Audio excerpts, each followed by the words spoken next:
Moi, je suis M. Ouattara, je suis resté au pays. Je n'ai pas cherché à avoir un parent ministre ou un parent chef d'État ou un parent gouverneur pour devenir riche. J'ai cru à mon pays. Je me suis mis au travail. Comment est-ce que tout cela a commencé? D'où vient le déclic? J'ai commencé par une petite activité à Kribi. Quand j'ai dit que j'ai mangé du sable pour vivre, les gens n'ont rien compris. J'ai vu des familles se déplacer, venir à Kribi me rencontrer. Pour dire, nous voulons rencontrer ce monsieur qui a mangé du sable pour vivre. Je souhaite cela à tous les jeunes, de ne pas passer par la souffrance pour devenir riche, pour devenir bien dans la vie. Je leur souhaite ça. L'Occident, c'est un monde difficile. Ils sont tellement structurés que tous ceux qui travaillent là-bas laissent tout là-bas parce que c'est un pays de consommation. On ne gagne pas sa vie en bavardant, en marchant tous les jours, en disant, oh là, ça ne va pas, ça ne va pas, ça ne va pas. C'est travailler. Vous avez besoin que votre porc soit nourri de la bonne espèce et que le provendier, que la provanderie, que celui qui produit soit surveillé pour que le travail, pour que le porc mange la qualité qui est produite. D'accord. Vous avez une machine d'une tonne et demie qui fait 1 tonne et demie à l'heure. Hein. Cette machine en Europe coûte très cher. Ouais. Et ils ont pu imiter et fabriquer une machine qui fait la même chose et même mieux. Bonjour à toi qui regarde cette vidéo, mon nom c'est Douglas Fokam, bienvenue sur Réalité Afro Business.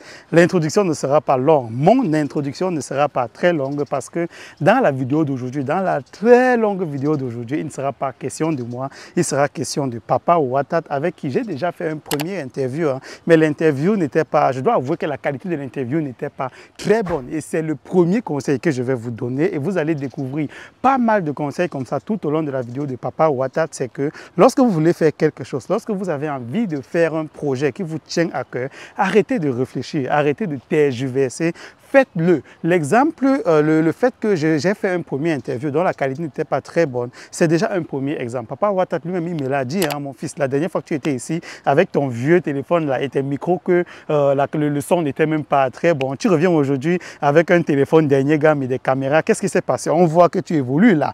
Donc c'est par là un de ces conseils que j'ai suivi, ne serait-ce que pour ma chaîne YouTube qui me tient vraiment à cœur pour partager mes réalités. Lorsque je me suis senti prêt à lancer ma chaîne YouTube, lorsque j'ai senti que voilà, le moment était arrivé, j'ai arrêté de tergiverser sur le fait que je n'avais pas de caméra et tout. Je me suis lancé. C'est aussi grâce aux critiques que j'ai reçues sur cette vidéo-là, je savais moi-même que la qualité de la vidéo n'était pas très bonne, mais aussi les critiques qu'on a faites. Les gens m'ont demandé pourquoi tu allais là-bas très tard dans la nuit. Les gens m'ont dit le son n'est pas bon. Les gens m'ont dit le son de la musique derrière aussi est très élevé. J'ai pris en compte toutes ces critiques-là pour pouvoir derrière m'améliorer. Donc c'est le premier conseil que je peux vous donner déjà dans l'introduction de cette vidéo. Vous allez découvrir tout le long de la vidéo. Vous allez apprendre énormément de choses. On a passé une journée exceptionnelle avec un homme d'affaires qui a vraiment réussi, hein, qui a très bien réussi dans sa vie. Mais la plus grande chance que nous, la jeunesse, nous pouvons avoir, c'est que c'est un homme d'affaires qui est vraiment ouvert. Un homme d'affaires pas comme les autres, qui n'a pas peur de parler de l'argent, qui n'a pas peur de parler de la politique. De son histoire personnelle à sa réussite, à la construction de ce magnifique hôtel que vous voyez derrière moi. Donc il compte même tout casser, hein, et reconstruire. De son histoire personnelle aussi, à l'achat des centaines d'hectares dans la ville de Kribi, tout proche de la mer. De son histoire personnelle à l'un des plus grands éleveurs de porc, n'est-ce pas? Si ce n'est le plus grand éleveur de porc, si on regarde cette activité dans d'autres angles, n'est-ce pas? De son histoire personnelle aussi à quelqu'un qui est en train de créer l'une des plus grandes provanderies, n'est-ce pas, dans la zone de Kribi. N'est-ce pas? C'est tout cela que nous allons apprendre avec ce papa-là. Donc, restez scotchés, regardez la vidéo jusqu'à la fin. Je vous exhorte vraiment de regarder la vidéo jusqu'à la fin parce que vous n'allez pas croire ce que vous allez entendre. Vous n'allez pas croire tous les enseignements. Et aussi, à la fin de la vidéo, j'ai une très grande surprise pour vous. C'est parti.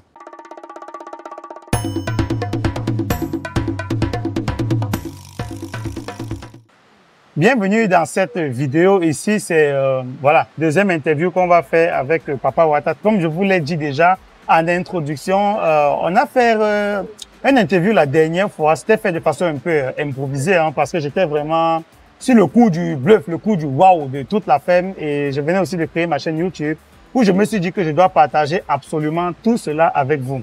Donc aujourd'hui, on est dans un cadre un peu plus reposant, on est dans un cadre un peu plus calme. Et il sera question, voilà, dans cette partie-ci, de découvrir un peu l'histoire de Papa Ouattara. Quelles sont ses aspirations, ses inspirations? Qu'est-ce qui peut nous inspirer de son histoire? Comment est-ce qu'on peut se servir de son histoire pour nous aussi pouvoir bâtir notre empire? Papa, bonjour. Bonjour Douglas. Voilà, donc on se revoit une nouvelle fois devant nos petites caméras. Merci. Pour essayer encore de connaître un tout petit peu plus l'homme fort de Kribi, comme on t'appelle ici. L'homme fort de Kribi, c'est trop dire. C'est ce que les gens disent. Bon, voilà. On laisse les gens dire et on fait ce qu'on fait pour rester ce que nous sommes. D'accord. Donc, la première vidéo, ça avait étonnamment très plu aux gens. Même comme la qualité de la vidéo et tout n'était pas au rendez-vous, mais c'est encore l'un des conseils que tu nous donnes tout le temps. C'est si vous voulez faire quelque chose avec ce que vous disposez, faites-le. Donc, j'avais mon petit téléphone à l'époque et mes petits micros. Donc, on avait fait une vidéo, ça avait plu aux gens, ça avait beaucoup inspiré les gens. Il y a des gens qui m'ont posé des questions, voilà, sur toi, sur tes activités qu'ils voulaient savoir. C'est la raison pour laquelle nous sommes là aujourd'hui pour essayer d'en savoir un peu plus. Qui est Papa Ouattara?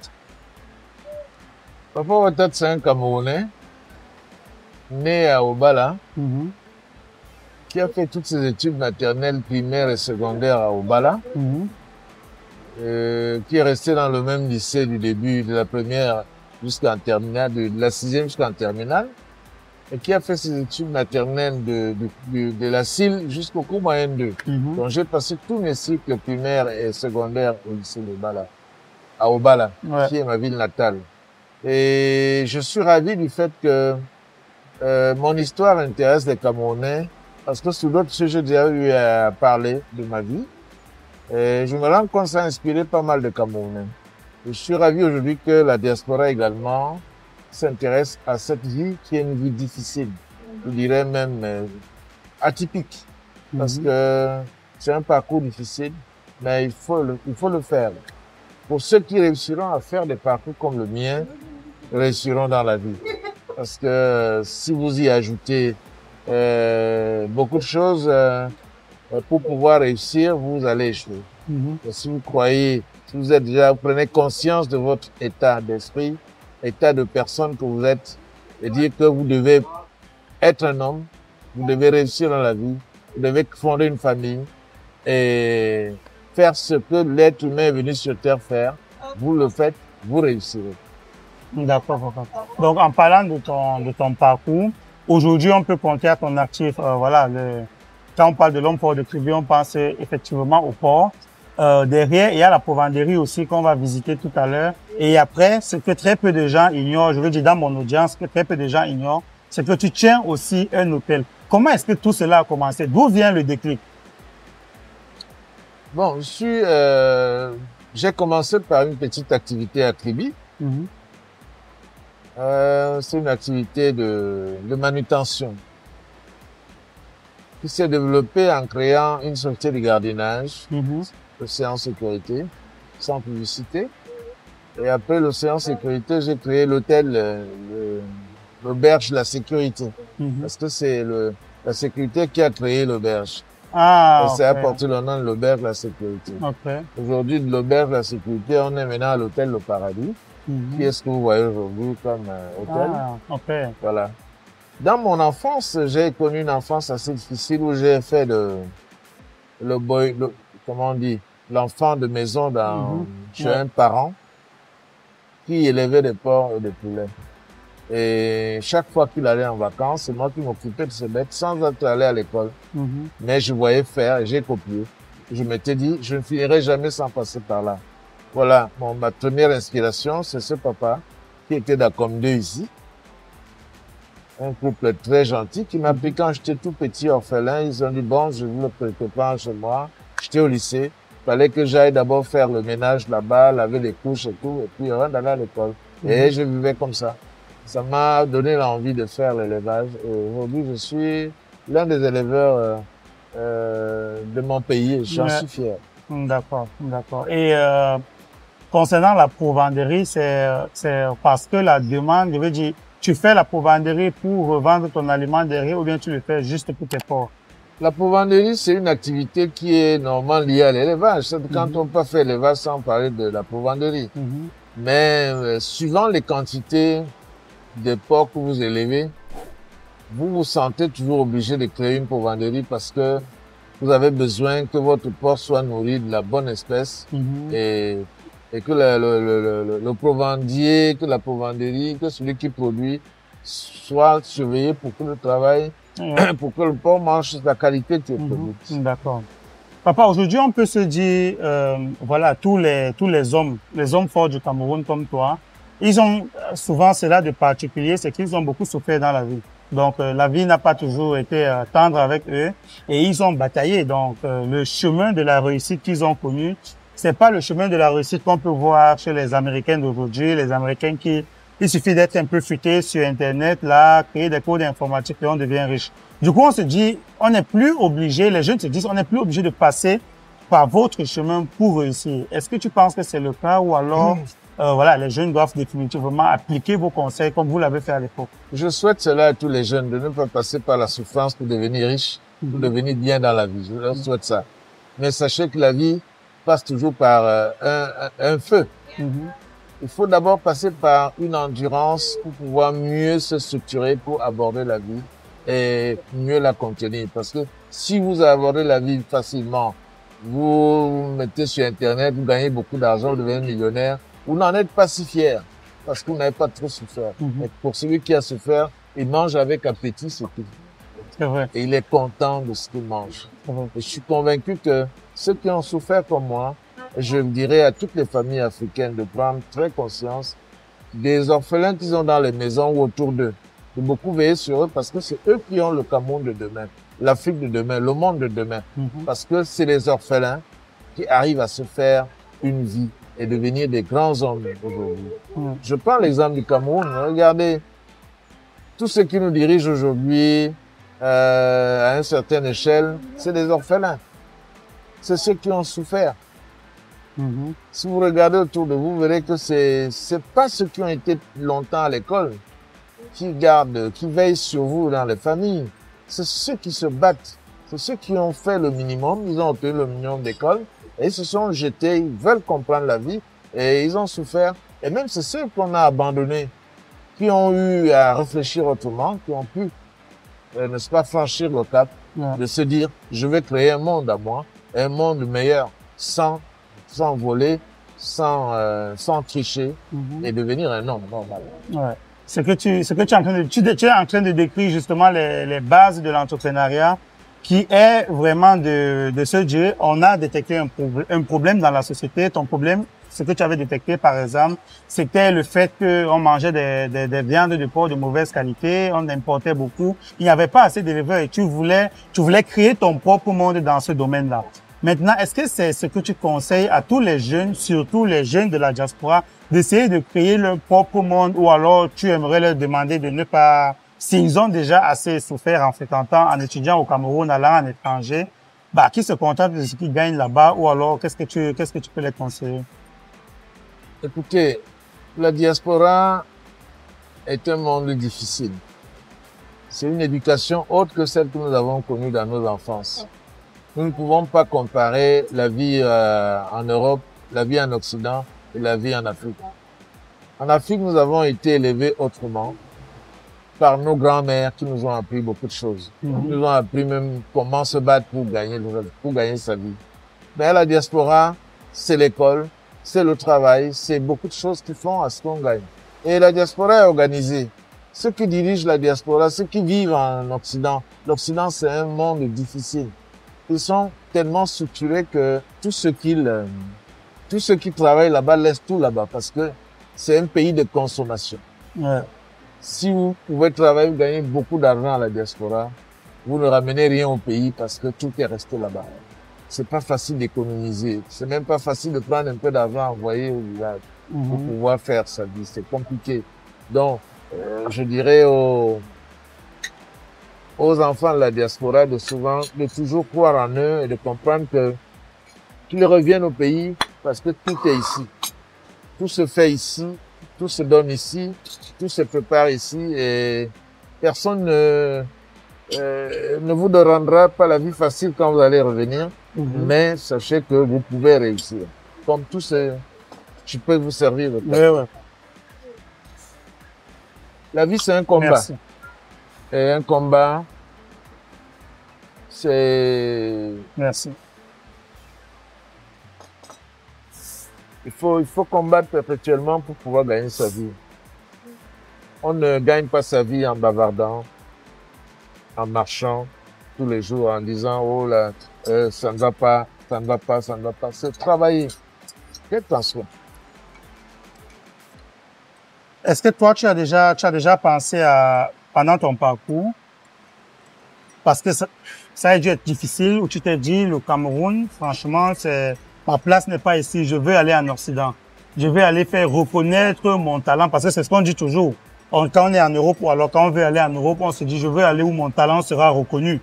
Est-ce que tu as déjà eu cette envie-là de partir, ou alors qu'est-ce qui t'a motivé à rester sur place pour créer ton empire? Ce qui m'a motivé, c'est que je suis fier d'être Camerounais, d'être africain. Et je crois que mon choix me donne raison aujourd'hui où je vois les Occidentaux en train de revenir au Cameroun, en Afrique, pour pouvoir se refaire une vie.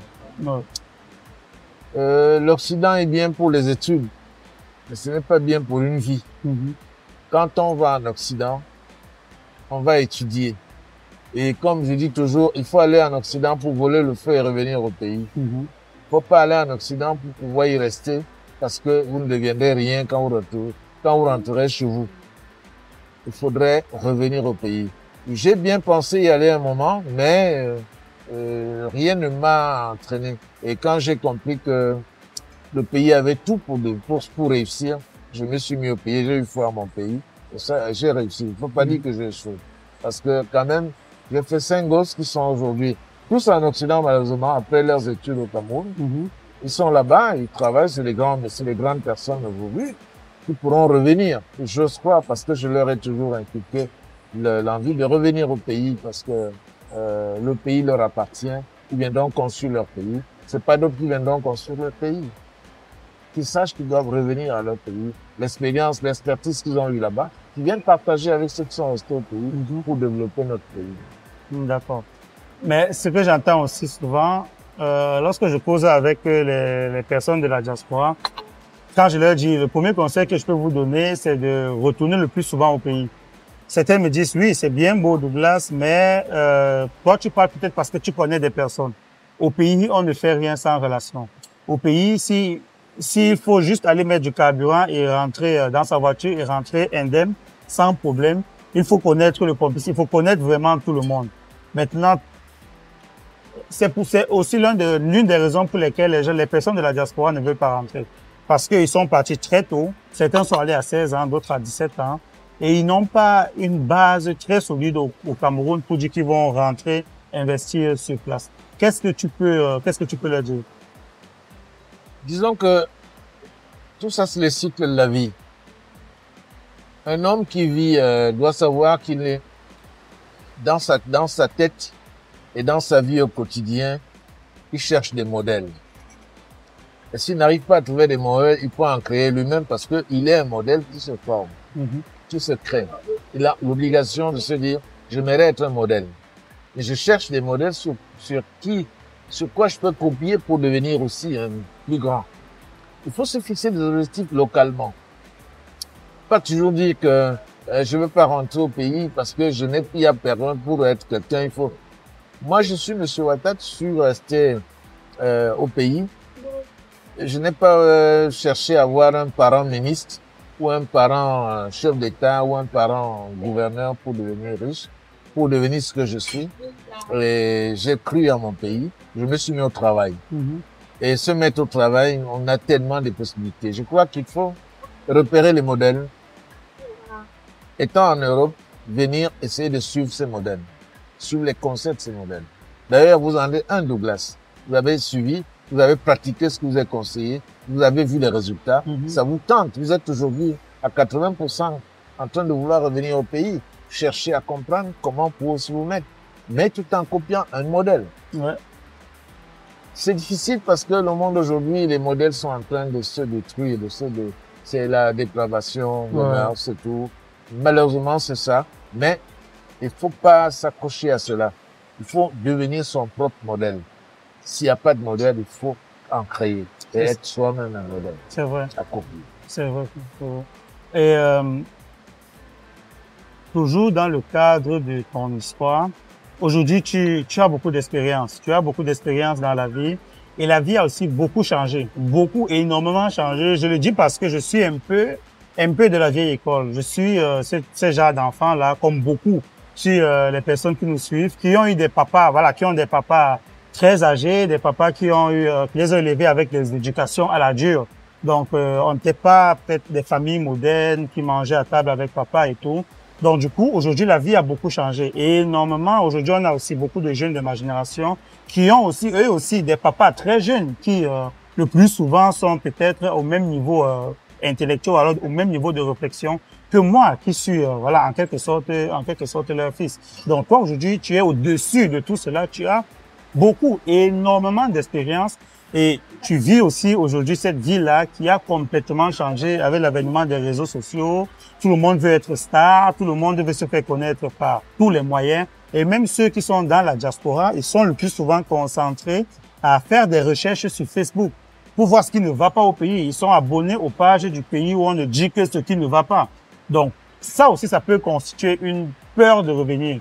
Et pour ceux qui sont sur place, le fait à tout prix de vouloir devenir star et tout, ça fait en sorte qu'ils n'ont pas l'œil sur les opportunités qu'on a sur place. Quel est le véritable conseil que tu peux donner à ces deux catégories de jeunes? Je dirais aux jeunes que le monde bouge, le monde change, le monde évolue. Le monde change tous les jours. Chaque jour, c'est un nouveau monde qui se crée. Et il faut vivre conséquemment parce que sans ce changement, il n'y aura jamais un cycle qui tourne. L'enfant naît, grandit, travaille, gagne sa vie et meurt. Ça, c'est la vie pour tout le monde. Ouais. Il faut que tous les jeunes sachent que dans ce circuit, il y a des obstacles. Et ces obstacles, il faut les braver et avancer. Et faire le cycle normal et en mourir étant fier après qu'on ait fait sa vie. Si on veut regarder l'évolution du monde, les réseaux sociaux, beaucoup de choses, ces réseaux sociaux nous font beaucoup du bien et nous font beaucoup de mal aussi parce que beaucoup de choses, la communication est devenue trop rapide. Ça va très vite. Ouais. Ce n'est plus comme avant. Quand il y avait un problème quelque part, il fallait du temps pour qu'on diffuse. Aujourd'hui, du jour au lendemain, le monde entier est informé du fait que toi et moi, on est en bordure de mer en train de parler. Ouais. Donc, je dis, c'est bien, cette évolution-là permet à tous les jeunes de comprendre qu'il faut aller vite. Eux aussi doivent comprendre que qu'en revenant au pays, il faut pas regarder ce rythme-là. Il est bon. Il change. Changeons avec. Si ça change vite, changeons vite aussi. Ouais. Nous ne cherchons pas à rentrer, à refaire comme nos parents nous avaient appris. Comprenons qu'il faut avancer avec. Nous ne changerons rien. Nous ne pouvons pas arrêter ce nouveau monde qui est en train de se créer. Ce monde pervers, ce monde difficile. Et il faut faire avec. C'est tout ça qui constitue. Ouais. C'est vrai. C'est vrai. Ok. Je te disais déjà encore en off qu'il y a tellement de personnes qui me contactent, que ce soit par mail, que ce soit les gens qui me connaissent, pour me demander que, mais où est-ce que tu connais ce papa? Comment est-ce que tu fais pour être tellement proche de lui? Parce que, justement, on a, la majorité des papas de ta génération. Ce sont des papas qui sont très fermés. Ce sont des papas qui n'aiment pas parler d'argent. Ce sont des papas qui n'aiment pas, pour des raisons personnelles, évoquer leur histoire, leur propre histoire. Donc, raison pour laquelle les gens me demandent toujours, mais comment est-ce que je fais? Donc, j'aimerais leur dire ici que je ne fais rien de particulier et j'aimerais aussi que tu confirmes que, voilà, tu es un mentor pour tous ceux qui veulent réussir. Tu n'es pas le mentor de Douglas Fokam sur Internet. Tu es le mentor de tous ceux qui me ressemblent, tous ceux qui, comme moi, veulent aider à l'évolution, veulent, même s'ils veulent critiquer, mais ils veulent réellement faire quelque chose. Et après que tu aies confirmé, que tu nous dises pourquoi tu es aussi différent. Bon, disons que je ne suis pas un mentor particulier, je suis un être humain qui vit son temps et qui a souffert comme tout jeune orphelin. Je dis du courage à tous les orphelins et qu'ils sachent que l'orphelinat n'est pas une mauvaise chose, c'est toute une école. C'est même une médaille à porter. Il faut être fier d'être orphelin parce que quand on croit en soi, on commence par être orphelin. Même si on a des parents, mais qui ne s'occupent pas de vous, dites que vous êtes des orphelins, commencez à vous chercher vous-même. Commencez à vous construire vous-même. Ne regardez pas les autres. Et restez ouvert. Peut-être c'est une nature que Dieu m'a donnée de communiquer, d'être prêt à dire ce que je suis et ce que je fais. Parce que si vous n'êtes pas franc, vous n'aurez pas la paix du cœur. Si un jeune vient te voir, se confie à toi, dis-lui aussi ce que tu peux l'aider à ce qu'il se développe, à ce qu'il comprenne que il peut aussi devenir mieux que toi, et même te commander, et même aller au-delà, parce que ça évolue beaucoup. Le monde évolue tous les jours. Alors si vous gardez ça, si vous êtes fermé, vous allez mourir avec beaucoup de choses que vos parents vous ont léguées, alors que vos ancêtres même vous ont léguées, alors qu'il faut partager pour que chacun en profite. Et après vous, ça restera. J'ai pas eu la chance d'avoir mes enfants près de moi quand ils sont devenus très grands. Aujourd'hui, ils sont loin de moi. Et de temps en temps, on a des communications téléphoniques. Pour eux, c'est le vieux papa qui était encore machin. Mais pour certains qui m'approchent, ils se disent, ah, ce papa n'est pas, il est différent des autres. Mais c'est ceux qui découvrent qu'il y a quelque chose à moi à tirer, qui viennent en tirer. Je donne à tout le monde autant que je donnerai à mes enfants. Sans distinction. C'est vrai. Je donnerai tout ce que je peux à quelqu'un qui est venu me dire, papa, je veux faire quelque chose. Qu'est-ce que tu peux faire pour moi? Je suis prêt à lui donner tout ce qu'il faut. Je serais fier de le voir s'épanouir demain. Parce qu'il a copié un exemple. Et j'ai pris la responsabilité de l'encadrer. J'ai pris la responsabilité de lui donner mon modèle. De lui communiquer mes méthodes. Et il a réussi. Ce sera ma fierté. Je dirai à mes enfants, voilà quelqu'un qui a suivi mon modèle, le voilà en train d'évoluer. C'est vrai, c'est vrai. Et papa, en dehors de l'élevage et de l'agriculture, tu as beaucoup d'amis à ton niveau, ou même plus, qui sont dans différents domaines. Donc, quel est le conseil, du moins dans quelle activité est-ce qu'on peut encore se lancer aujourd'hui lorsqu'on vient de la diaspora? Qu'est-ce que tu peux conseiller? Quelqu'un qui nous regarde, qui a fait beaucoup d'économies, qui veut rentrer investir au pays, quel est le secteur là que tu lui conseilles de s'y agripper? De toutes les façons, tous les secteurs sont bons, hein. Ça dépend de ceux qui les tiennent. L'agroalimentaire a fait la fierté, n'est-ce pas, du pays l'Ukraine, qui aujourd'hui est un pays qui nourrit le monde entier. Je dis bien que ceux qui veulent revenir et qui ont des aptitudes, il y a encore des terres fertiles et arabes au Cameroun, venez, jetez-vous dedans et faites tout ce que vous voulez. Rien ne vous en empêchera. On vous dit qu'il y a des problèmes de terre, c'est vrai, mais quand c'est bien fait, même votre ennemi dira non, laissez-le, c'est pour nous nourrir. Vous n'aurez aucun problème. Donc, l'agroalimentaire est la première activité que je souhaiterais que les gens qui pensent. Mais non, le reste des activités est fonction de l'école qu'on a eu à faire dans la vie. Le pays a besoin des ingénieurs, des docteurs, plein de gens. Les gens meurent de santé publique. On n'a pas assez de médecins futés. Nos écoles sont devenues un peu difficiles. Comment faire pour que dans ces écoles qu'on fabrique des hommes capables? Vous avez des parents aujourd'hui qui ne peuvent pas se faire opérer par leur enfant, qui est pourtant passé par une école parce qu'ils doutent, une école de médecine, ils doutent de la qualité de l'école. Il se dit que mon enfant, je crois que je l'ai aidé pour qu'il devienne ce qu'il est, et il ne l'a pas aidé de la bonne manière en faisant qu'il apprenne bien ce qu'il peut. Il faudrait que ceux qui viennent se mettent, ceux qui reviennent au pays, reviennent avec une qualification avérée et démontrer et être fiers de cette qualification. Et quand ils vont présenter leurs produits aux yeux des Camerounais, les gens vont courir. Vous avez des cardiologues aujourd'hui au Cameroun, quand ils sont n'importe où, les gens courent parce qu'ils sont les meilleurs. Il y en a qui sont restés dedans longtemps, ils ont pris la retraite, mais les gens continuent à aller chez eux parce que ils sont les meilleurs. Ils ont fait que du bon boulot. Et quand vous prenez nos jeunes cardiologues aujourd'hui, vous dites, ouais, tu es cardiologue, on ne sait même pas de quel côté, comment faire certaines choses. D'accord. Donc, ça veut dire, il faut apprendre un métier. Il faut apprendre un métier, il faut répondre à un besoin. Un besoin. D'accord. Maintenant, une idée comme ça qui me vient en tête. Là, on est au bord de la plage. Déjà que c'est très beau. C'était une très belle idée de ta part de s'installer juste devant la plage parce que ça donne justement des idées et ça permet en sorte que cette interview puisse aider encore beaucoup de personnes. Donc, est-ce que si quelqu'un, par exemple, dit qu'il est un spécialiste dans le domaine du tourisme, par exemple, et qu'il veut développer une chaîne de tourisme, il veut rentrer au Cameroun, par exemple, pour faire découvrir, par exemple, voilà, les merveilles de la nature, de la mer, de l'océan, aux touristes, par exemple, où il va acheter peut-être des bateaux motorisés, qu'il va faire des tours et tout. Est-ce que tu penses que ça peut marcher, ou alors tu penses qu'on va lui mettre des bâtons dans les roues, ou alors est-ce qu'il y a des choses, des bases qu'il doit savoir avant de s'y lancer? C'est un exemple que je prends pour que les gens puissent essayer de visualiser un peu à quoi va ressembler leur retour au pays si jamais ils ne se préparent pas. Cet exemple est un très bon exemple.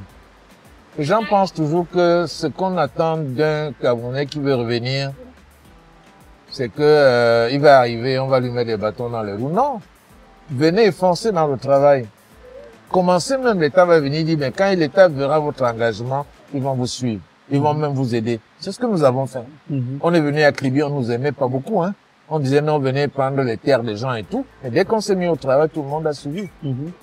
Donc je dis, n'ayez pas peur de démarrer votre activité, même clandestinement, parce que quand vous allez peut-être poser un projet quelque part, il y en a qui aiment faire du plagiat, ils prennent votre projet, ils copient et puis ils veulent le faire comme vous, mais alors que vous avez la niaque de votre histoire, vous avez peut-être bien appris ça avant de vouloir le faire, faire votre affaire. Donc je dis, il faut avoir foi à son pays et s'engager. Je dis bien, démarrer même clandestinement, mais soyez prêts à répondre aux exigences de l'État, qui sont que la reconnaissance. L'État veut que les gens payent leur patente et travaillent comme normalement. Si c'est le tourisme, vous allez au ministère du tourisme, on va vous aider à vous installer. Ou bien démarrer. Le responsable du tourisme localement viendra vous voir, vous dit de faire telle chose. C'est des hommes qui parlent, il faut parler avec eux. Il y a rien de particulier. Nous sommes à Kribi. Il y a la mer, regardez toute la mer, elle est vierge. Ailleurs, on paye des millions pour profiter de la mer. Aujourd'hui, on est venu rester là gratuitement pour faire notre entretien et repartir. Je dirais sans rien payer. Ailleurs, il faut payer pour avoir la mer. Nous sommes au bout du monde. C'est toute une richesse qui n'est pas vendue. Regardez comment le pays est riche. C'est toute une richesse. Aucun bateau de pêche, regardez la mer là. Les poissons, il y en a dedans. Personne ne pêche. Et on meurt de faim ici. Donc je dis, venez, entreprenez. Ça sera difficile au début, persévérer et oser. Toujours avec les vagues de la mer, ça me donne encore une autre idée. Une idée que j'ai pas préparée, j'avoue. Donc je vais donc demander à ceux qui me regardent de nous écrire dans les commentaires. Je suis intéressé, ou alors de nous faire une meilleure proposition, parce que justement, je viens d'avoir l'idée selon laquelle en décembre, beaucoup de benguistes, entre guillemets, sont au Cameroun. Donc beaucoup des gars de la diaspora sont au Cameroun. Moi, de toutes les façons, je suis toujours là, que ce soit en décembre, en mai, en juin et tout. Donc du coup, qu'est-ce que tu dirais si on organisait à Kribi ou à Douala, à l'hôtel où tu es le plus souvent, si on organisait une rencontre avec les jeunes de la diaspora, que vous soyez 10, que vous soyez 15, que vous soyez 20, qu'on organise une rencontre où les gens vont venir avoir la possibilité de te poser directement leurs questions et après d'avoir ta carte pour rentrer et après ils pourront t'appeler. Je ne demande pas de l'appeler à minuit pour leur poser vos problèmes dans votre ferme. C'est pas de ça qu'il est question, mais voilà, vous avez déjà compris. Donc, on va organiser juste un petit meet and greet où vous allez avoir la possibilité de lui poser vos questions autour d'une table, dans un cadre comme celui que nous sommes en train de faire là.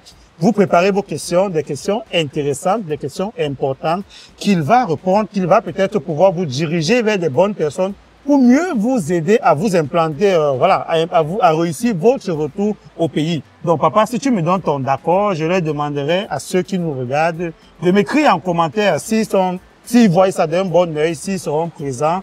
Et voilà, et je vais donc derrière, avec une autre vidéo, essayer d'organiser tout cela. Qu'est-ce que tu penses de l'idée? Ben, l'idée n'est pas mauvaise. Vous savez, quand c'est bien organisé, ça plaît à tout le monde, hein. Si en décembre, les jeunes veulent qu'on travaille, qu'on discute, qu'on cause, comme on est en train de faire là, je suis discuté. Je risque de faire un tour en juin en France et en Belgique, voir les enfants. Ceux qui seront disponibles et que sur mon passage, je pourrais les rencontrer, ça ne fera pas de mal. Ça aussi, c'est une très bonne idée. Ça ne fera pas de mal. Ça aussi, ceux qui viendront en décembre, qui veulent se dire, on voudrait commencer au pays, allons discuter avec quelqu'un qui est au pays depuis longtemps. Il peut nous aider à... Je suis disponible à pouvoir leur donner tout ce que je connais. Non, je suis persuadé que tu vas les aider. Sans réserve, je les aiderai à tenir. S'ils posent des bonnes questions, s'ils ne viennent pas blaguer, s'ils ne viennent pas juste voir ce petit gros que je suis, que Dieu nous donne la santé, hein, pour que d'ici décembre, qu'on soit encore debout. Comme ça, qu'on les reçoit et qu'on leur dit ce qu'ils veulent entendre. Que ce qui peut les aider à se construire. Surtout à revenir au pays. Parce que ce pays est riche. Regardez. C'est vrai. C'est important ce que tu as dit, d'avoir précisé les questions importantes. Parce que, comme tu me félicites que je sais faire de la communication et tout, rassure-toi qu'il y a tellement de personnes qui me contactent, mais qui sont des blagueurs. Tu vois. Il y a des gens qui me contactent pour me dire, on veut être comme toi, on veut contacter Papa Ouattara et tout. Je leur dis, je leur donne ce qu'il faut. Je leur dis, recontactez-moi quand vous avez réfléchi. J'ai d'ailleurs reçu beaucoup d'appels venant de ton entretien que nous avons eu. Beaucoup de... il y a une jeune, plusieurs d'ailleurs, qui ont parlé jusqu'à pleurer. Monsieur Ouattara, j'ai suivi votre conseil. Vous avez dit des choses qui m'ont touché, qui ont touché ma famille et vraiment, je vous remercie. Elle parlait infiniment et elle a même fini par accrocher. J'ai senti quelques larmes qui ont... Moi aussi, j'ai écrasé une larme. Voilà, tant mieux. Si ça a servi à quelque chose, tant mieux. C'est vrai. C'est aussi la raison pour laquelle je me suis aussi lancé sur Internet. Quand j'avais parlé dans l'émission Carrière, qui est passée à Canal 2, c'est dans YouTube, quand j'ai dit que j'ai mangé du sable pour vivre, les gens n'ont rien compris.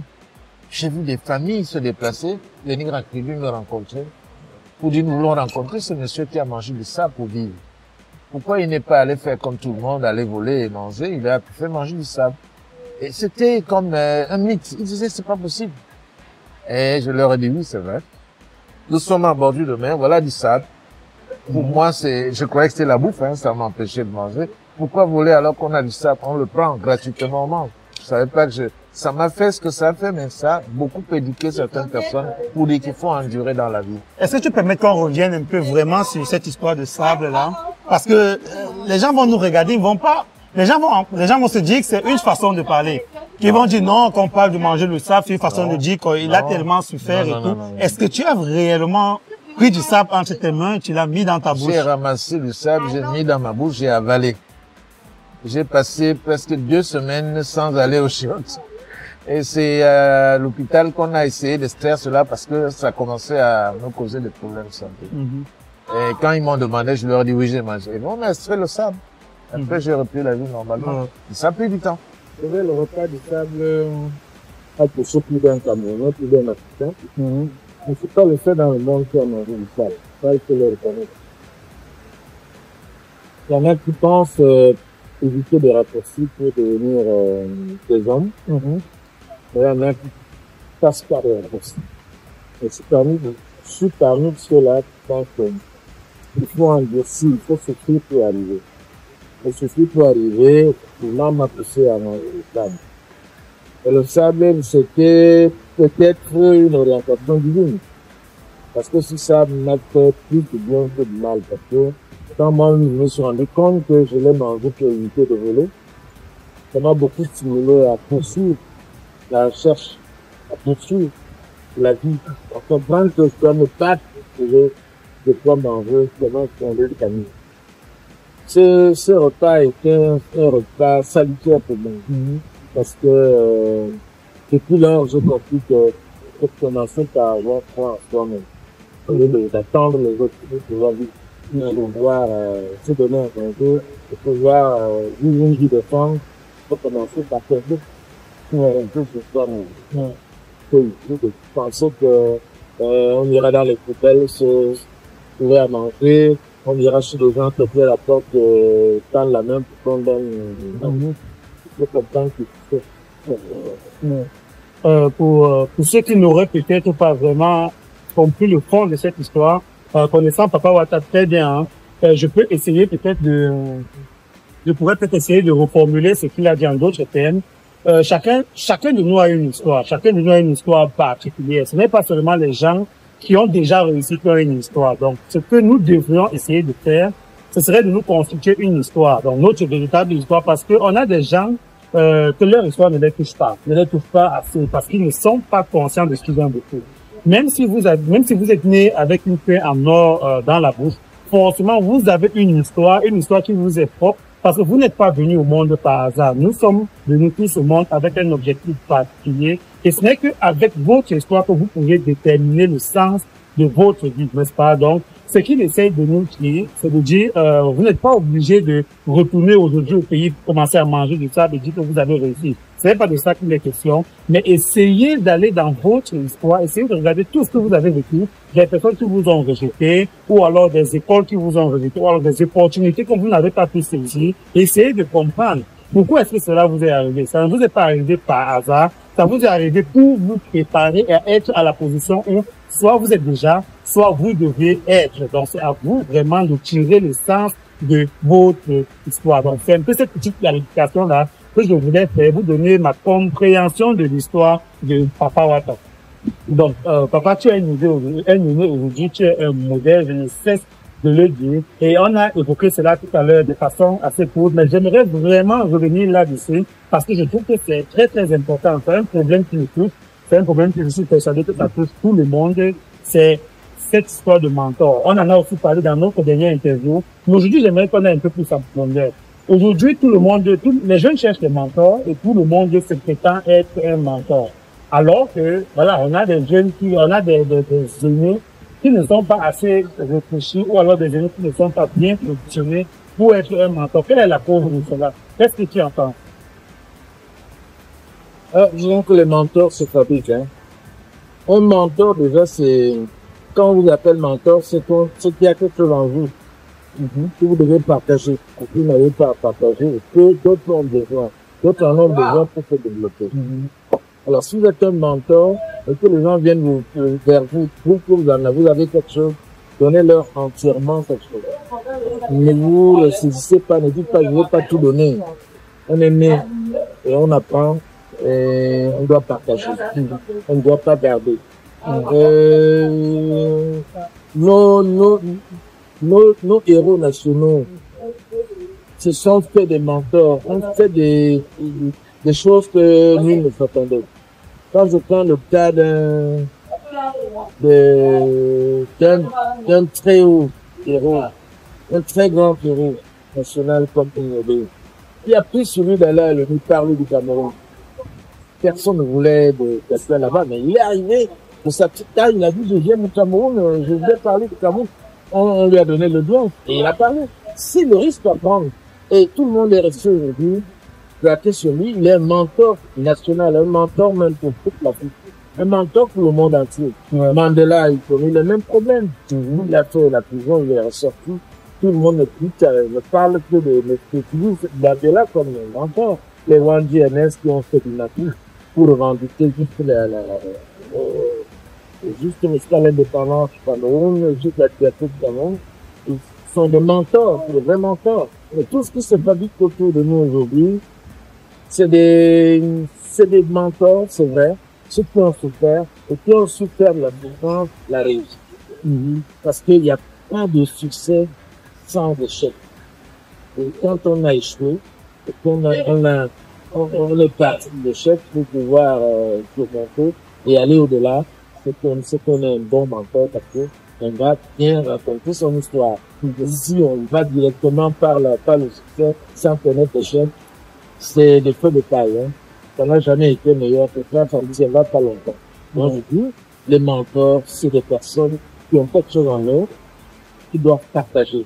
Et les mentors, c'est ceux qui ont souffert, c'est ceux qui ont une histoire à raconter. Ceux qui diront, ça n'a pas été facile d'arriver là. Moi, je suis arrivé, je dois partager le monde, parce que demain, je dois partir au pouvoir, laisser quelque chose, qui reste. Pas toujours à sa famille, au monde entier, comme on a le faire. Si quelque chose a parti, si les Camerounais, les Africains peuvent copier de ce que nous vivons aujourd'hui pour devenir des hommes de main, mais ça reste dans leur vie, dans leur tête.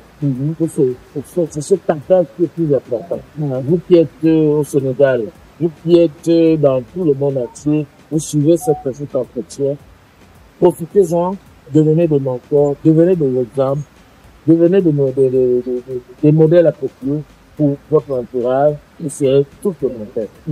D'accord. Et ça me rappelle malheureusement des hommes que je prenais pour des mentors, de parleurs de cul. Je parle surtout de mes instituteurs, de mes professeurs de l'époque.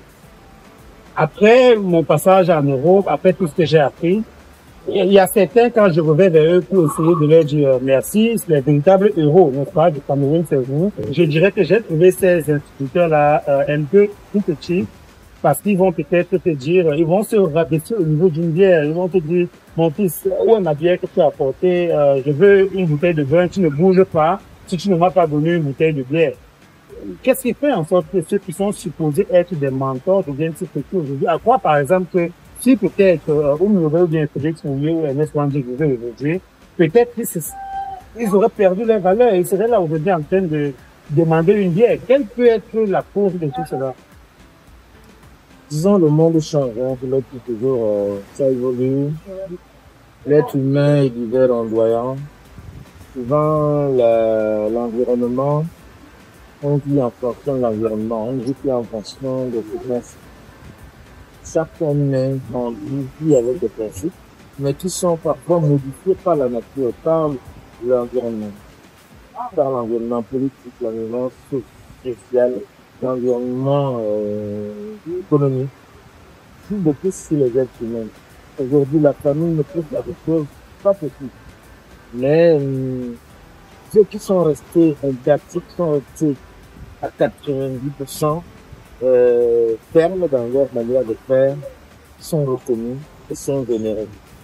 Je dirais aux intellectuels, ceux qui sont allés à l'école, de maintenir leur position et de savoir qu'ils sont allés à l'école et ont appris tout le de progrès. En coup de vous prostituer par la politique. Et la politique ne vient pas faire changer des avis, dans le temps, des avis très élevés. On vous connaît pour des raisons de famille. Vous avez pressé la culotte. Vous avez commencé à faire des choses qui ne vous aident pas. Revenir à votre premier début. En réussissant sur cette voie, ça ne plairait même pas à vos enfants qui vous ont regardé, qui vous connaissent la petite dans l'enfance, qui aujourd'hui, vous diront carrément, vous êtes content que autrement tu es justement, tu changes. Et c'est exactement ce que et c'est triste parce que ça ne donne plus l'envie d'être de modèle. Nous parlons de modèle partout. Quand on est parti de ce temps, de ce niveau et ce niveau, on va traiter, c'est très lamentable. Donc, il faut très maintenir. C'est pas facile, mais parce que il y a ce qu'on a appris, pratiquer, tenir jusqu'au bout. Sachant qu'autour de vous, c'est pas tout le monde qui est allé à l'école. Laissez les autres le faire, mais quand ils viennent de dites-leur de s'assurer. Ne changez pas ça. Ne créez pas de circonstances pour tenir, que circonstances que la vie est maintenant, on peut essayer de faire ce qu'il faut que nous puissions manger, nourrir notre famille. Non. Mais papa, c'est quelqu'un comme moi qui va vers son ancien professeur pour essayer de lui faire comprendre à quel point il a joué dans sa... Non. Vous ne voudrez pas que le jeune de la diaspora, vous stigmatisez vos anciens professeurs. Ils vous ont donné ce qu'ils ont donné. Aujourd'hui, ils ont peut-être un peu changé, mais leur reproche pas cela. C'est l'environnement. Parfois, c'est pour blaguer. Parfois, c'est pour savoir si le fils qui a été resté le même, mais pas parce qu'il a besoin de réalité. D'accord. Ne stigmatisez pas ça. Dites-vous bien que tout peut arriver, mais c'est pas un gros défaut. C'est pas un gros défaut. Il vous a donné parce qu'il pouvait, en ce moment précis, de tout. C'est le seul moment de vous donner. Vous avez tout, vous avez capitalisé. Avec ça, vous êtes un homme. Il aurait dû en ce moment vous donner autre chose, il aurait détruit la vie. Respectez le quel qu'en soit. Donc, pas besoin de, parce que, on va généralement dire dans ce genre de situation que c'est la vie qui est dure, le pays est dur. Regardez dans quel pays papa va faire une demande de rentrer ou des professeurs aujourd'hui, entre guillemets, baissent la culotte. Comment un professeur peut se réduire autant devant moi? On va directement conclure que c'est la pauvreté, que c'est la vie qui est dure au Cameroun. La vie n'est pas dure au Cameroun. La vie n'est pas dure au Cameroun, surtout c'est parce que c'est le monde entier qui a un problème économique. c'est des difficultés économiques, des difficultés qui viennent de très loin. C'est le monde entier qui fait aujourd'hui. L'aspect climatique qui change les données là. Je pense que même les politiques sont surpris du dynamisme. Du dynamisme, parce que vous étiez chez vous, vous avez tout préparé. Un matin, vous êtes envahi par l'eau. Regardez comment le pays où on va beaucoup là, acheter des choses là. À Dubaï, ouais. Dubaï a été envahi par l'eau. Ouais. C'est une fois qu'on le fait. On a eu tellement de commandes qui ont été annulées à cause de cela. Donc, sachez que tout ceci peut faire changer de base. Je pense pas que c'est des choses, tout le monde peut changer. Et puis, ces surprises font changer tout le monde. C'est vrai, c'est vrai. Faut pas toujours croire que si on a plusieurs notre parce que Papa, il m'arrive souvent de penser que les gens vont peut-être beaucoup me critiquer, hein, mais je préfère le dire pour avoir ton avis. Il m'arrive souvent de penser que la diaspora, c'est une arme pour l'Afrique, mais qui est dressée contre elle. Donc, ça veut dire ici, la diaspora, comme on veut que la diaspora agisse, si la diaspora agit réellement, l'Afrique va tomber. C'est ce qui m'arrive souvent. Aujourd'hui, bon, on a beaucoup de personnes qui combattent, voilà, des lanceurs d'alerte, ou alors des gens qui ont pris ce combat-là pour conscientiser la diaspora de vraies réalités sur le programme pour qu'ils puissent prendre conscience. Mais, n'en déplaise, je vais te donner un exemple, par exemple. J'ai fait ce constat-là, lorsque un blanc va peut-être dire à un Camerounais, tu viens de quel pays, il va lui dire, je viens du Cameroun. Et le blanc, va généralement dire, ah oui, Roger Mila, ou Samuel Eto'o, ou, mais il va directement revenir peut-être vers le football. Et le Camerounais sera content de cela, mais il va très vite rebraquer au niveau de la politique ou alors au niveau de la situation économique qui n'est pas très bonne. Il va te dire, on a un vieux président depuis longtemps, automatiquement, il va vouloir donner son avis propre. Bon, il a le droit d'avoir son avis, mais il va directement vouloir dire à son ami blanc que le Cameroun n'est pas bien et tout. Est-ce que tu penses qu'il faut se battre pour cette diaspora-là, ou alors qu'est-ce que tu peux dire pour cette diaspora-là, qui a un seul mot dans la bouche, c'est le Cameroun est une merde et il faut à tout prix un changement pour pouvoir bien parler du Cameroun. Bon, c'est un tort, de croire qu'on changera le Cameroun par la diaspora. On change le Cameroun par la base. La diaspora joue son rôle de diaspora. La diaspora reçoit notre éducation là-bas. Et nous, ici, au pays, on reçoit notre éducation, c'est d'observer et d'être prudent. Et de comprendre qu'il faut faire avec. L'environnement est devenu difficile, c'est vrai, mais il faut faire avec. Aimer son pays. Parce que sans cela, nous n'allons pas avancer. Ouais. Alors, parler mal de ton pays revient à parler mal de ta propre maman. Des origines. Ouais. Parce que, on a toujours dit, oh, le pays c'est comme ça, le pays a un vieux président, ce vieux président aurait permis à ce que tout le Cameroun s'embrase. Nous avons eu des occasions de guerre, il a évité. Nous avons eu des occasions où nos ressources étaient bradées, il a évité qu'on brade la ressource. Aujourd'hui, même si, pardon, il a laissé beaucoup de choses. Sachez que toutes vos ressources sont encore vertes. Il aurait dû brader tout cela et permettre à tout le monde de manger, de vivre bien. Même qu'il a conservé pour l'avenir, pour les jeunes. Sachez que c'était un héritage fort que vous avez laissé. Donc, ce n'est pas facile. Tous les autres ont bradé leurs ressources. Aujourd'hui, tout notre pétrole à faire là, nos ressources minières sont, tout est là. Il parlait mal du pays, c'est trop dur. Il faut venir comprendre le pays. C'est pas de l'extérieur qu'on comprendra un pays, qu'on parlera mal. C'est quand on vient au pays. Ouais, c'est ce que j'allais dire. C'est ce que j'allais dire. Je disais que... Si tu venais de temps en temps, c'est bien de revenir de temps en temps, de braver tous les obstacles, de dire je m'en vais à mon pays, je m'en vais mieux comprendre le pays, je m'en vais visiter quelques modèles et apprendre d'eux pour pouvoir aimer davantage le pays. Vous ne trouverez jamais un Français en France qui parle mal la France. Vous le trouvez pas non plus interroger un Français qui dira mon pays, c'est la France, la France, la France. Vous voulez le détourner de la France, il y a des problèmes durant. Ça regarde le politique, on n'en parlera pas. Mais chez nous, tout le monde est politique, il est prêt à parler de son pays. Ce qui n'est pas...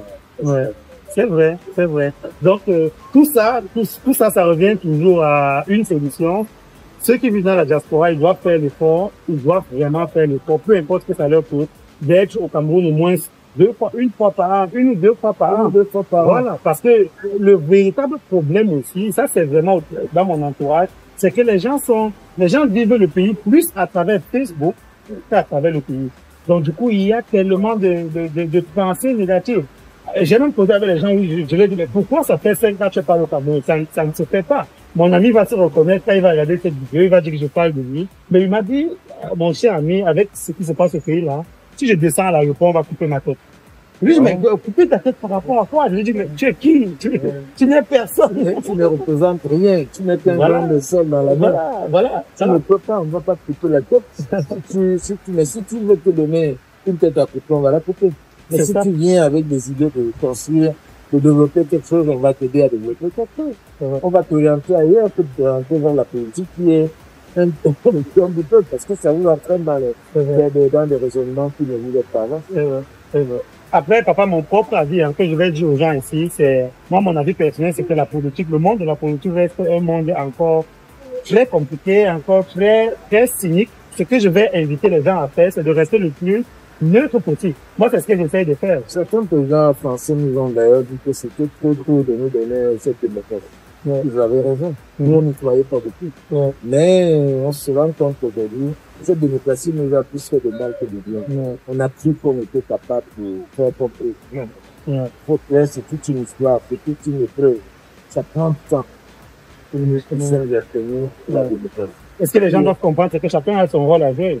Voilà, quelqu'un ne peut pas venir faire changer la politique, faire changer l'économie, faire changer la... Parce qu'on a des gens sur Internet, vraiment leur combat, c'est de chasser les églises catholiques pour installer la tradition africaine. En même temps, ils veulent changer le président. En même temps, ils veulent investir.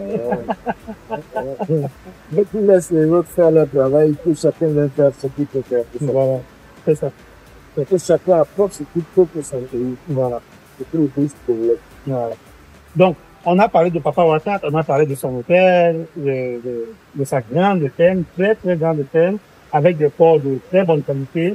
Et on a parlé de la provendierie qu'il a ouvert pour pouvoir satisfaire le besoin dans sa ferme. Donc là, vraiment, c'est tout un cycle que tu as réussi à créer. On va donc aller à l'encontre de ces différents cycles-là pour que tu nous présentes un peu, pour que ceux qui nous regardent puissent un peu matérialiser, voilà, toute la vision dont tu nous as fait part ici. Donc, avant de se lever d'ici et de partir à l'hôtel et ensuite à la ferme et ensuite à la provendierie, quel est le dernier mot que tu peux dire, que ce soit, ou alors aux jeunes qui sont au pays et qui aimeraient se battre, qui aimeraient devenir comme toi, et aussi aux jeunes qui sont, voilà, dans la diaspora, qui aimeraient rentrer. Parce qu'une réalité, c'est que ceux qui sont sur place, tous veulent partir. Et ceux qui sont là-bas, tous, même si tous ne l'admettent pas, veulent revenir. Donc, ça crée une sorte d'entité. C'est comment et quel est le conseil que tu peux donner pour toi? Vous avez oublié un aspect, l'immobilier. L'impact immobilier est assez intéressant. Ah oui, c'est vrai. C'est vrai. C'est vrai. Parce que dans les affaires, il faudrait comprendre où va le monde. Ceux qui viennent investir au Cameroun veulent des terres sécurisées. Et on se livrait à cela également. On a sécurisé pas mal de terres pour permettre aux investisseurs, et même à la diaspora, de venir s'approprier ces terres-là qui sont sécurisées. Parce que c'est pas facile de venir et d'aller discuter avec les villageois, de faire des tenues de balade, c'est tout un parcours pour avoir un petit peu. On a pu sécuriser les terres pour aider les Camerounais à pouvoir être prêts à aborder ce cas.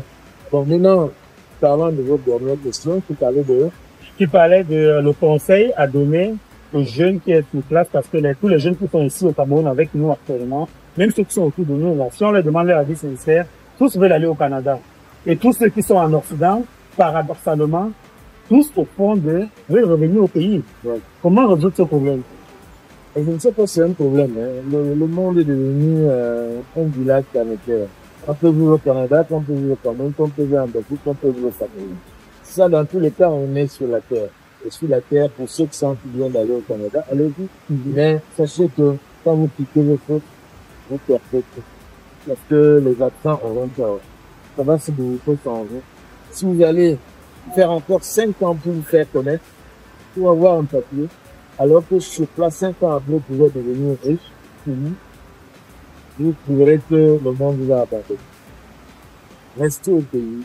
Revenez au pays avec ce que vous avez déjà fait pour ceux qui sont partis. Construire votre pays. Restez au pays, construire votre pays. Revenez au pays, construire, allez prendre du feu et revenez au pays. Parce que ceux qui auront appris quelque chose, qui puissent partager, qui puissent aider les autres, ceux qui sont restés à apprendre, peut-être à pas trop l'approfondir, pour ramener la solution qui puisse faire nous devenir des vrais hommes. Partager avec eux tout ce que vous avez appris. Comme vous partagez, parce que j'apprends beaucoup de vous aussi. Ah bon? Ah oui, j'apprends beaucoup de vous parce que trouver des jeunes qui ne savent pas livrer à l'alcool, au tabac et tout ça là, au vice du monde, c'est rare quand même. Parce que je dis, il faut arrêter de vous détruire. Vous êtes le fer de lance de toutes les nations africaines, de toutes les nations du monde. On s'est rendu compte qu'il n'y a pas que les jeunes africains, les jeunes des occidentaux, ce problème de drogue est en train de dominer les jeunes de la mentale. Nous sommes en train de toute une génération qui aurait dû nous remplacer, mais avec beaucoup de vigueur. Aujourd'hui, cette vigueur n'est plus la même. Elle ne sera plus la même. Vous aurez la vigueur, vous aurez tout, mais vous ne pourriez pas tenir comme nous avons tenu. Vous êtes détruits à la base. Parce qu'il faut respecter déjà cette chose qui nous a donné, lui donner la force de pouvoir vous aider à l'autre. Waouh!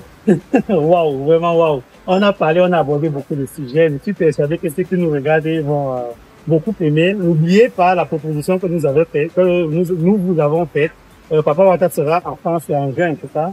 Oui, de passage. Hein. Ouais, il sera de passage en France et en Belgique en juin. Oui. Donc, ceux qui veulent le rencontrer, en décembre. Voilà, donc en France ou alors en Belgique, ceux qui veulent le rencontrer brièvement, vous pouvez me contacter ou alors je vais laisser aussi ton numéro de téléphone ou alors un numéro sur lequel en décembre me contacter. Oui. Voilà. S'il y a une invitation pour ceux qui viennent au Cameroun. Ceux qui viennent au Cameroun pour les besoins de créer des trucs d'affaires pour vous contacter. Non, pour le Cameroun, justement. Pour le Cameroun, de toute façon, on va faire un événement. Voilà. Ça sera soit à Kribi, soit à Douala, en fonction de... Même à Yaoundé pour ceux qui sont... Justement, donc on va faire un événement. N'hésitez pas à nous dire ce que vous en pensez dans les commentaires. On veut essayer aussi, à travers cette vidéo, de voir un peu le nombre de personnes qui peuvent déjà être organisé, on pourra encadrer, faire encadrer ça par les responsables, les gens qui pourront nous aider à comment revenir au pays. Ouais. Il y a des structures qu'on ne connaît pas qui aident à revenir au pays. Ouais.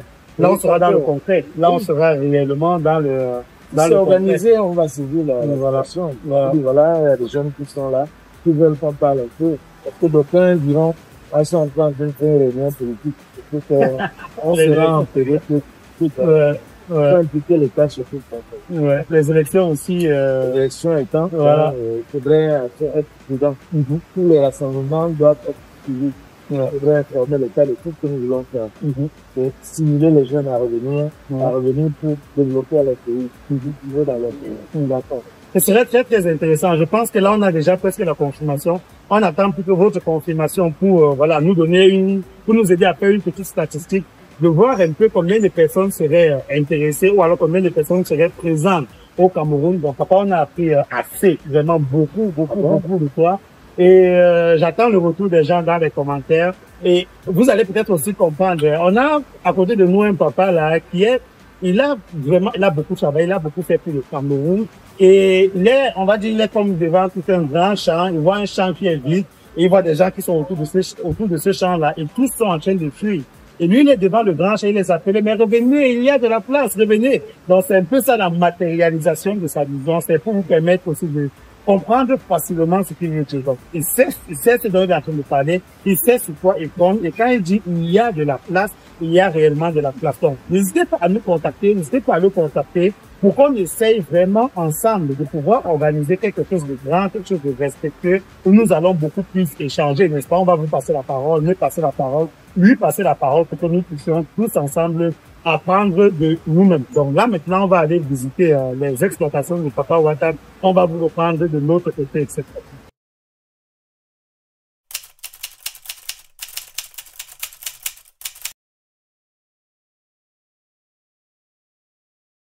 Vous avez une machine d'une tonne et demie qui fait 1,5 tonne à l'heure. Hein. Cette machine en Europe coûte très cher. Ouais.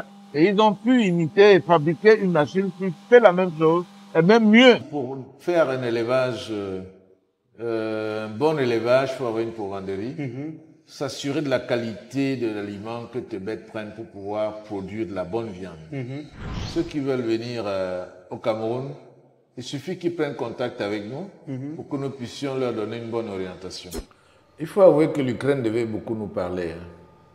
L'Ukraine qui aujourd'hui a été attaquée par la Russie et qui est en train d'être envahie par la Russie, n'est-ce pas, qui sont des travailleurs, qui sont des producteurs, manuels surtout, parce qu'on a vu que le blé et tout ceci venait de l'Ukraine et l'Ukraine nourrissait le monde. On a découvert que tout venait de là-bas.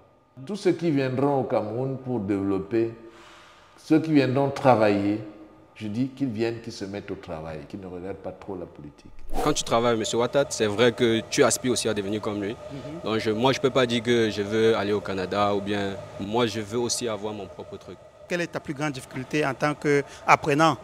Pouvoir maîtriser toute cette formulation parce qu'il y a différents aliments et c'est un peu parfois confus, mais je me donne à fond en fait. On est sur 200 hectares au total, 200 hectares et la bonne nouvelle c'est que ce ne sont pas des terres qu'il a gardées pour l'héritage où il s'agrippe sur ça à tout prix, non. Vous pouvez même payer votre parcelle et dire bon, on me met un seul bâtiment comme celui-là et puis ça me suffit pour un début. Vous pouvez choisir ce que vous voulez. Il faut écouter les grands frères. Il faut voir qui ont commencé dans l'entrepreneuriat longtemps avant nous. Se rapprocher de cela et demander, s'il vous plaît, chers aînés entrepreneurs, quelles ont été vos difficultés. Et une fois tous les jalons fixés, il peut dire, je commence avec le petit niveau. Toujours commencer à le petit niveau. Ce que je vais vous dire, c'est que j'aime manger le plantain brûlé avec de l'huile rouge. Alors, j'aime tellement être camerounais, j'ai cette niaque de camerounais là. Et soyez fiers d'être chose. Donc je dirais aux jeunes, n'ayez pas peur, venez, rentrez, cherchez des modèles. Suivez ce que les modèles vont vous dire. Ça, je te le dis, c'est le ressenti actuellement. La distance entre eux et la politique est très, très grande. Pourtant, toi qui es le mentor de plusieurs jeunes, aujourd'hui même des jeunes sur Internet qui ne te connaissent même pas, qui ne t'ont jamais vu, ils disent à leur famille que non, on a un papa là sur Internet. Quand il ouvre sa bouche pour parler, franchement, on sort de là grandi. Mais on se rend compte que toi, tu es encore très, très proche pas seulement de la politique, mais aussi des hommes politiques. Je ne peux pas dire non. J'ai la poignée de main du chef de l'État qui m'a félicité.